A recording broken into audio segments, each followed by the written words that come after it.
ठीक। तो अब हम पढ़ रहे हैं टॉरेसिली स्पीड ऑफ इफ्लक्स। तो सबसे पहले हम देखेंगे इफ्लक्स है क्या। तो देखो, सपोज करो हमारे पास एक बीकर है और इसमें कुछ हाइट तक क्या भरा हुआ है, कोई लिक्विड भरा हुआ है, कोई फ्लूइड भरा हुआ है। तो ऑब्वियसली क्योंकि ये बर्तन में है तो कैसा होगा, रेस्ट में होगा। बहुत सही। एक पॉइंट पर हमने ये इसमें होल किया हुआ है, इसको हमने बोला है ऑरिफिस। इस होल को क्या बोल रहे हैं, ऑरिफिस।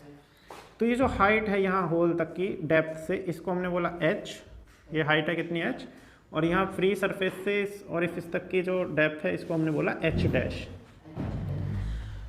तो जब सबको पता है कि अगर ऐसा हम होल कर देंगे किसी बीकर के अंदर तो पानी यहाँ से निकल के गिरने लगेगा नीचे।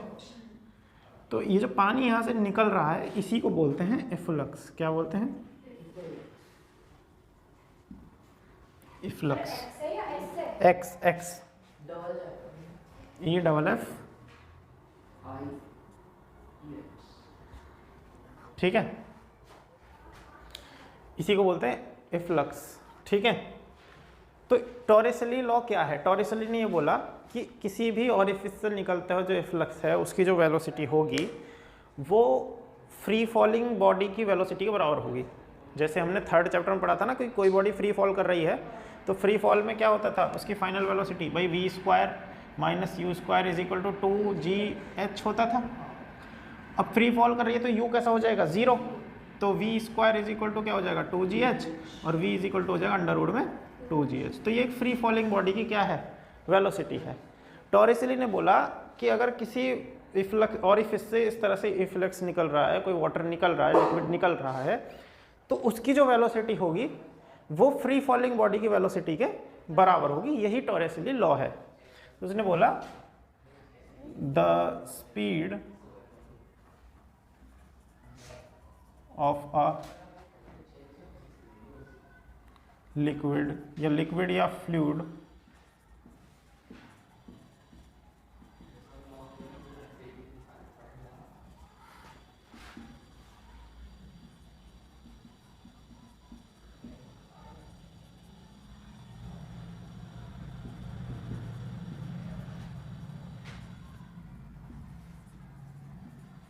of a body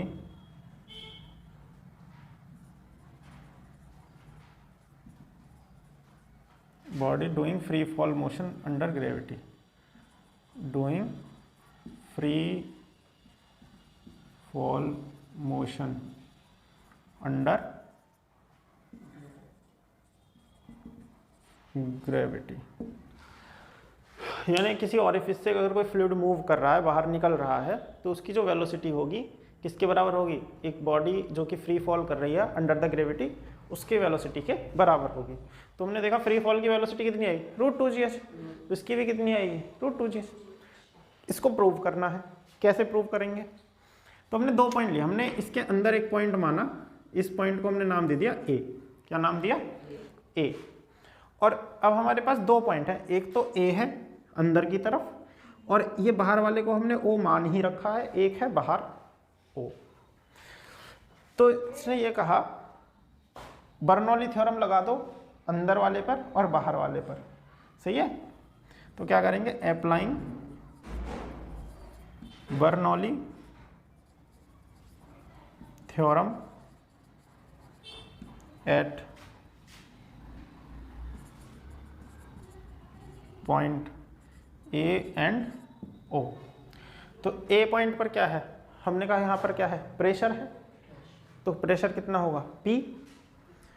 और उसके बाद क्या है, इसकी पोटेंशियल एनर्जी है, कितना है, ρgh। A पॉइंट पर काइनेटिक एनर्जी क्यों नहीं है, क्योंकि A पॉइंट पर जो है फ्लूइड हमारा कैसा है, रेस्ट में है। ठीक है। तो क्या लिखेंगे, P प्लस ρgh, क्योंकि हमें ये वाली हाइट लेनी है। ठीक है, P प्लस ρgh। ये कहाँ है, एट A पर, इज इक्वल टू दूसरे पॉइंट पर क्या हो जाएगी, P प्लस ½ ρv²। ये V वो है जिससे वो निकल रहा है, ये कहाँ हो जाएगा एट ओ। तो हमारा ए पॉइंट पर पोटेंशियल एनर्जी है, काइनेटिक एनर्जी 0 है। बी पॉइंट पर यही पोटेंशियल एनर्जी किस में बदल गई, काइनेटिक एनर्जी में, तो पोटेंशियल एनर्जी हमारी 0 है। किस पॉइंट पर, ए ओ पॉइंट पर जो बाहर वाला है। जब इन दोनों को बराबर करा तो हमने देखा पी से पी कैंसिल हो गया और हमारा ये आया rho g h is equal to half rho v square. तो रो से rho cancel, v is equal to क्या हो गया अंडर रूट में 2gh। और यही है तुम्हारा स्पीड ऑफ एफ्लक्स। इसको करने का एक और दूसरा तरीका ये है कि नॉर्मल तुम्हारा ये एटमॉस्फेरिक प्रेशर प्लस रो जी एच डैश रहेगा, ये भी ले सकते हो। तो ये यहाँ पर प्रेशर लोगे तुम सीधा, और बाहर हमारा क्या रहता है, एटमॉस्फेरिक प्रेशर रहता है। भाई बाहर क्या है, एटमॉस्फेरिक प्रेशर, ठीक है। तो यहाँ पर तुम्हारा रो जी एच डैश रहता ही रहता है, ठीक है। ये ऐसे भी ले सकते हो।